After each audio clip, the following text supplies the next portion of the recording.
퇴직 후 첫 창업, 이 8가지만은 절대 피하세요. 수많은 분들이 같은 업종에서 같은 이유로 실패하고 있습니다. 오늘 이 영상이 여러분의 소중한 시간과 자본을 지켜드릴 겁니다. 구독과 좋아요 부탁드립니다. 퇴직을 앞두거나 막 퇴직하신 분들은 누구나 한 번쯤 창업을 고민하게 됩니다. 가장 먼저 떠오르는 업종들이 있습니다. 치킨집, 카페, 편의점 같은 익숙한 가게들입니다. 주변에서 누군가 하고 있고 뉴스에도 자주 나오고 창업 박람회에서도 늘 보이는 업종들입니다. 그런데 이상하게도 많은 분들이 바로 이 업종들에서 가장 크게 손해를 봅니다. 왜일까요? 개인의 능력이 부족해서일까요? 준비가 덜 되어서일까요? 아닙니다. 이유는 훨씬 더 구조적이고 명확합니다. 오늘 이 영상에서는 퇴직 후 첫 창업을 준비하시는 분들이 절대 피해야 할 8가지 업종과 그 이면에 숨겨진 구조적 위험을 함께 살펴보겠습니다. 퇴직자들은 누구보다 책임감 있게 살아온 분들입니다. 30년, 40년을 한 직장에서 혹은 여러 직장을 거치며 성실하게 일해오셨습니다. 그런데 가게를 운영하는 일은 전혀 다른 세계입니다. 직장에서는 정해진 시간에 출근하고 정해진 업무를 하고 정해진 시간에 퇴근했습니다. 하지만 가게는 다릅니다. 아침부터 밤까지 주말도 없이 예상치 못한 일들이 끊임없이 벌어집니다. 체력은 예전만 못합니다. 밤을 새우고도 다음날 멀쩡하던 시절은 지났습니다. 자본도 과감하게 쓰기 어렵습니다. 퇴직금은 대부분 노후를 위한 마지막 자산입니다. 한번 잘못 쓰면 다시 모을 방법이 없습니다. 그런데 주변에서는 이런 말들이 들려옵니다. 카페 하면 괜찮다더라. 치킨집은 돈 된다던데.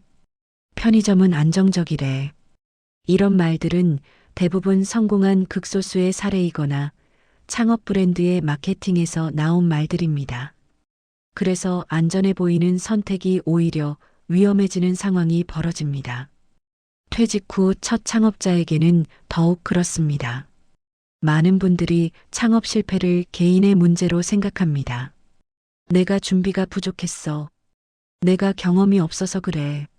내가 좀 더 열심히 했어야 했는데. 하지만 대부분의 실패는 개인의 능력 때문이 아닙니다. 업종 자체가 가진 구조적 위험이 큽니다. 고정비가 크고 변수는 많고 노동시간은 길어집니다. 특히 처음 창업하는 분들에게는 더 치명적입니다. 경험이 없으니 대응 속도가 느리고 자본이 제한적이니 버틸 시간이 짧습니다. 그런데 왜 다들 같은 업종에서 비슷하게 실패할까요? 그 이유는 명확합니다. 해당 업종들이 퇴직자, 초창업자에게 맞지 않는 구조를 가지고 있기 때문입니다. 이제부터 그 구조를 하나씩 살펴보겠습니다. 실패 사례들을 들여다보면 흐름이 놀라울 정도로 비슷합니다. 처음에는 의욕이 넘칩니다. 이번엔 내가 하는 거야. 내 인생의 새로운 시작이야. 초기 비용을 투자합니다. 예상보다 조금 더 나갑니다. 인테리어, 설비, 보증금, 권리금, 초도 물품 구입까지. 처음이니까 이 정도는 감수해야지. 그렇게 문을 엽니다. 첫 달은 신기합니다. 손님도 오고 매출도 나옵니다. 그런데 두 번째 달부터 달라집니다. 매출이 불안정해집니다. 어떤 날은 잘 되고 어떤 날은 한산합니다. 체력이 빠르게 떨어집니다. 매일 서서 일하고 새벽에 준비하고 밤늦게 정리합니다. 주말도 없습니다. 명절도 쉬지 못합니다. 인력을 쓰려고 하면 인건비가 부담됩니다. 그래서 혼자 다 합니다. 그러다 몸이 아픕니다. 허리, 무릎, 어깨가 하나씩 신호를 보냅니다. 그래도 쉴 수 없습니다. 쉬면 가게가 닫히고 가게가 닫히면 매출이 없습니다. 결국 수익보다 버티는 힘이 먼저 소진됩니다. 이런 패턴은 개인의 잘못이 아닙니다. 업종의 구조가 그렇게 만드는 겁니다. 그래서 구조를 아는 것이 가장 큰 예방이 됩니다. 그럼 이제 퇴직자 초창업자가 특히 피해야 할 8가지 업종을 하나씩 살펴보겠습니다. 첫 번째, 치킨집입니다. 치킨집은 대한민국에서 가장 과포화된 업종 중 하나입니다. 아파트 단지 하나에 치킨집이 5개, 7개씩 있습니다. 경쟁이 너무 치열합니다. 고객 확보가 어렵습니다. 할인 쿠폰을 돌리고 배달 앱 수수료를 내고 그래도 주문이 들쭉날쭉합니다. 무언가 부담도 큽니다. 닭값은 계속 오르는데 치킨 가격은 올리기 어렵습니다. 손님들은 가격에 민감합니다. 그리고 노동 시간이 깁니다. 점심 준비부터 시작해서 새벽까지 주문이 들어옵니다. 특히 금요일 저녁, 주말은 정신이 없습니다. 퇴직자의 생활 리듬과 체력에 가장 큰 압박을 줍니다. 매일 기름 냄새를 맡으며 뜨거운 튀김기 앞에서 일합니다. 이건 정말 젊은 사람들도 힘들어하는 일입니다. 두 번째, 카페입니다. 카페는 많은 분들이 로망을 가지고 시작합니다.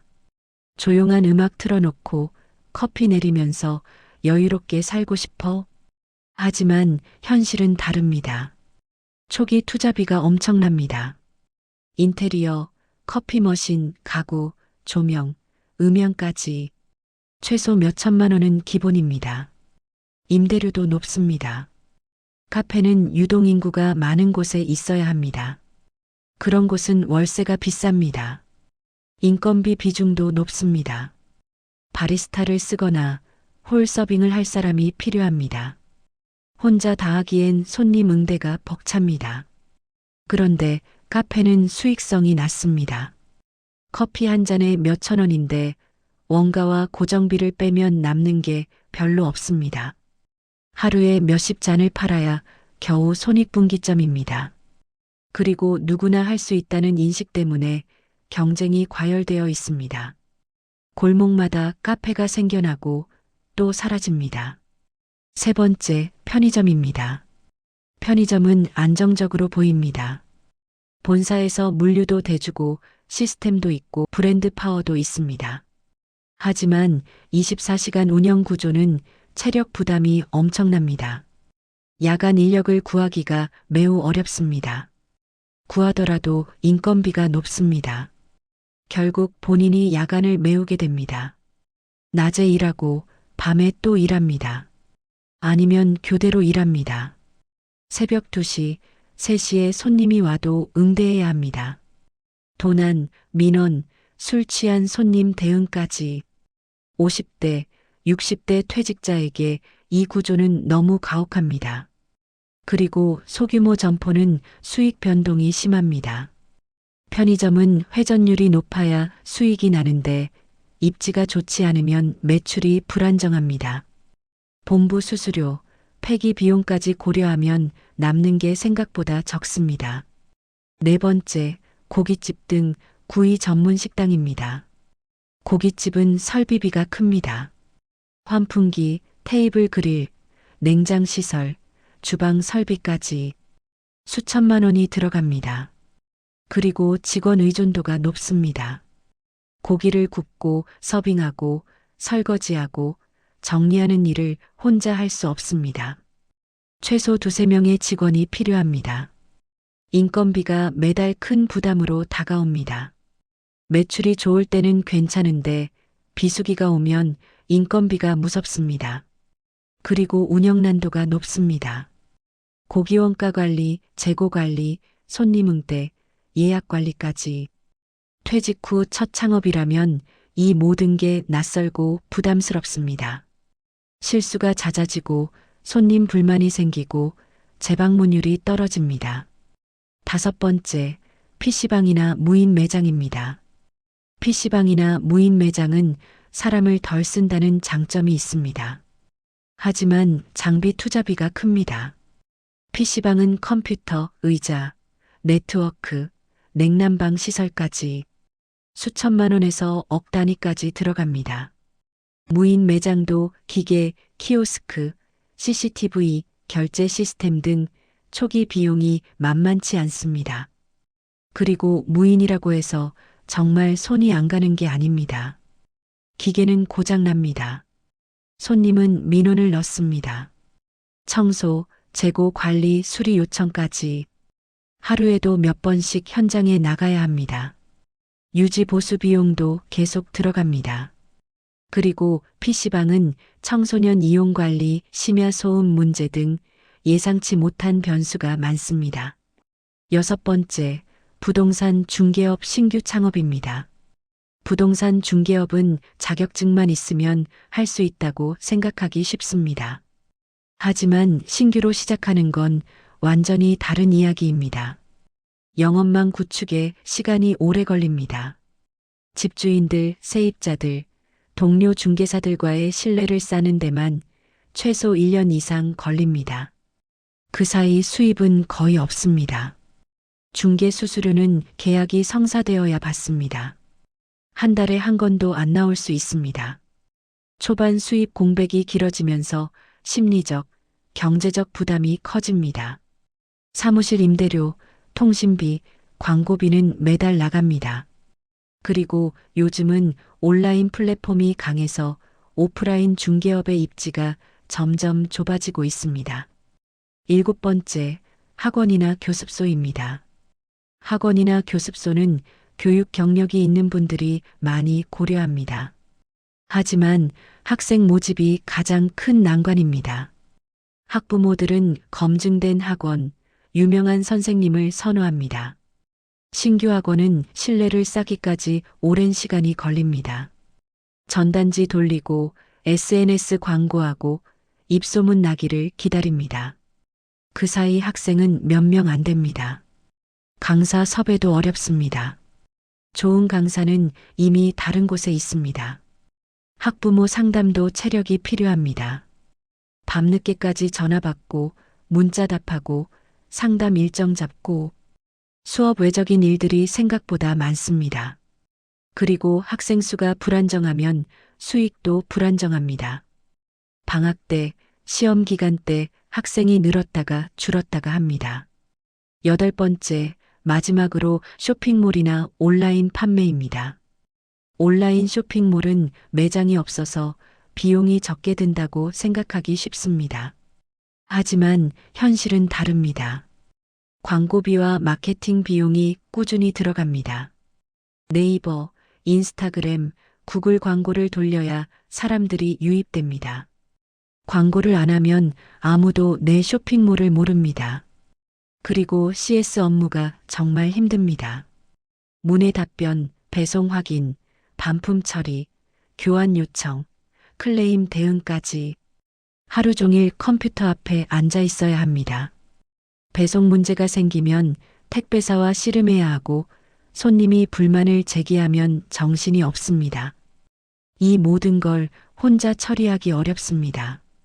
그리고 온라인 시장은 경쟁이 매우 치열합니다. 같은 상품을 파는 곳이 수백, 수천 개입니다. 가격 경쟁에 밀리면 수익이 거의 남지 않습니다. 자, 여기까지 듣고 나면 이런 생각이 들 수 있습니다. 그럼 대체 뭘 하란 말인가? 다 안 된다는데 방법이 없는 거 아닌가? 아닙니다. 방법은 있습니다. 다만 방향을 바꿔야 합니다. 첫째, 초기 비용이 낮은 업종부터 보는 겁니다. 리스크는 줄이고 경험을 쌓는 흐름이 안전합니다. 수천만 원을 한 번에 투자하는 것보다 적은 비용으로 시작해서 방향을 확인하는 방식이 훨씬 유리합니다. 작은 규모로 시작해서 시장 반응을 보고 조금씩 키워가는 겁니다. 실패해도 다시 일어설 수 있는 규모로 시작하는 게 중요합니다. 둘째, 연륜이 경쟁력이 되는 분야를 찾는 겁니다. 상담, 관리, 조언, 경험 기반 업무는 나이를 자산으로 만듭니다. 젊은 사람들과 체력으로 경쟁할 필요가 없습니다. 오히려 내가 살아온 시간, 쌓아온 경험, 만나온 사람들이 신뢰로 연결되는 업종이 안정적입니다. 컨설팅, 코칭, 관리 대행, 중개, 돌봄, 교육 등 이런 분야는 연륜이 오히려 강점이 됩니다. 셋째, 노동과 시간이 예측 가능한 구조를 선택하는 겁니다. 몸이 먼저 지치면 수익 구조를 챙길 수 없습니다. 하루 12시간, 주 7일 일하는 구조는 지속 가능하지 않습니다. 무리하지 않고 꾸준히 갈 수 있는 패턴이 중요합니다. 정해진 시간에 일하고 쉴 때는 확실하게 쉬고 건강을 유지할 수 있는 구조. 그래야 오래 갑니다. 그리고 하나 더 말씀드리고 싶은 게 있습니다. 창업이 꼭 정답일 필요는 없다는 겁니다. 많은 분들이 퇴직 후에는 창업 외에 길이 없다고 생각합니다. 하지만 지금은 시대가 다릅니다. 선택지가 훨씬 더 많습니다. 단기 프로젝트 참여, 시니어 전문 일거리, 공동 운영 모델, 온라인 기반 재능 판매 등 몸과 자본을 무리하게 쓰지 않으면서도 수익을 만들 수 있는 방식들이 계속 늘어나고 있습니다. 창업은 여러 선택지 중 하나일 뿐입니다. 무조건 창업이 답이 아니라 나에게 맞는 방식을 찾는 게 답입니다. 오늘 이야기를 마무리하겠습니다. 오늘 이야기한 8가지 업종은 절대 나쁜 업종이 아닙니다. 누군가에게는 아주 잘 맞을 수 있습니다. 다만 퇴직 후 처음 창업하시는 분들에게는 구조적으로 리스크가 큰 선택이라는 겁니다. 삶에서 가장 중요한 선택은 무엇을 할까 앞에 무엇을 피할까를 먼저 아는 일입니다. 피해야 할 것을 알면 가야 할 길이 훨씬 더 선명해집니다. 오늘의 영상이 여러분의 소중한 시간과 자본을 지키는데 조금이라도 도움이 되었길 바랍니다. 여러분의 새로운 시작을 진심으로 응원합니다. 구독과 좋아요는 이 채널이 더 많은 분들께 도움이 되는 콘텐츠를 만드는데 큰 힘이 됩니다. 그리고 댓글로 여러분의 고민이나 질문을 남겨주세요. 시청해주셔서 감사합니다.